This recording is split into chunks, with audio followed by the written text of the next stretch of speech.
হরে কৃষ্ণ।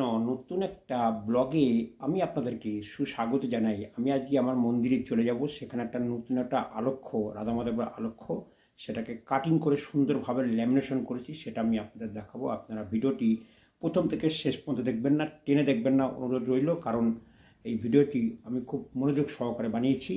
তো ভিডিওটা বেশি বড় না, একদম একদম ছোট ভিডিও। তো আপনারা চলুন, আপনাদেরকে দেখাই আমি মন্দিরে ভগবানকে কিভাবে স্থাপন করেছি, সুন্দরভাবে তৈরি করে স্থাপন করেছি। এটা আপনারা বাড়িতে এরকম সুন্দর সুন্দর আলক্ষ্য বাড়িতে আপনারা স্থাপন করতে পারেন ভগবানের সেবা করবার জন্য। তো বিগ্রহ সেবা করবেন না, আপনারা আলক্ষ্য সেবা করার চেষ্টা করবেন, যেটা সেবিত আলক্ষ্য। তো আপনাদের সামনে আছে দেখছেন। তো অবশ্যই আপনারা কমেন্টে লিখবেন যে কেমন হয়েছে। আমি আলক্ষ্যটা বানিয়েছি এটা সুন্দরভাবে কাটিং করে। এটা হচ্ছে মায়াপুরের রাধা মাধবের সেবিত আলক্ষ্য, দেখুন। তো আপনারা সুন্দর করে বানাবেন, বানিয়ে ভগবানকে স্থাপন করবেন বাড়িতে। আর এখানে পঞ্চতত্ত্ব, জগন্নাথ, সুভদ্রা, বলরাম, গোপাল আছে, নৃসিংহ ভগবান আছে, তুলসী মহারানী আপনি রাখার চেষ্টা করবেন বাড়িতে। আর এখানে দেখছেন পরম বৈষ্ণব স্বয়ং মহাদেব। আর গুরু পরম্পরা অবশ্যই রাখবেন, শ্রীকৃষ্ণ থেকে গুরু পরম্পরা। আর এখানে অভয় চরণারবিন্দ ভক্তি বেদান্ত স্বামী শিল প্রভুপাদ, আমার গুরু মহারাজ, শিল জয় পতাকা স্বামী গুরু মহারাজ। আর এই হচ্ছেন সেট আমি বাড়িতে সেবার জন্য রেখেছি।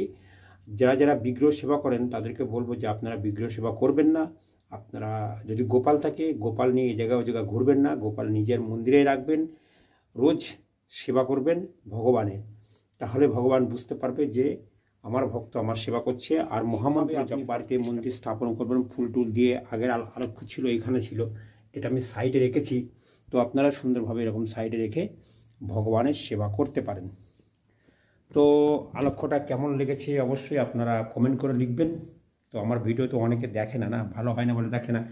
তো এইভাবে সুন্দর সুন্দর ভিডিও পেতে চ্যানেলটিকে অবশ্যই সাবস্ক্রাইব করবেন, বেল আইকনে ক্লিক করবেন। তো বেশি বড় ভিডিও না, একদম ছোট ভিডিও। তো আপনারা স্কিপ করে দেখেছেন কিনা আমি জানি না। আমি ডোমজুর ইস্কন মন্দিরের ভিডিও আপলোড করি, কিন্তু ভিডিও আছে। আমি ভাবলাম যে আজকে আমরা বাড়ির ভিডিও আপলোড করি, সুন্দরভাবে ভগবানকে যে কাটিং করে আমি বানিয়েছি নতুন আলক্ষ্য, সেটা আমি দেখাই আপনাদেরকে।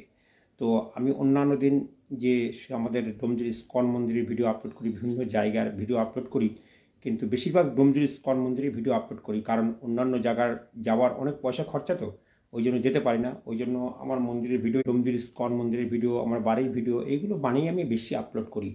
তো চলুন, ভিডিওটা ভালো লাগলে অবশ্যই লাইক করবেন, শেয়ার করবেন, কমেন্ট করবেন। হরে কৃষ্ণ।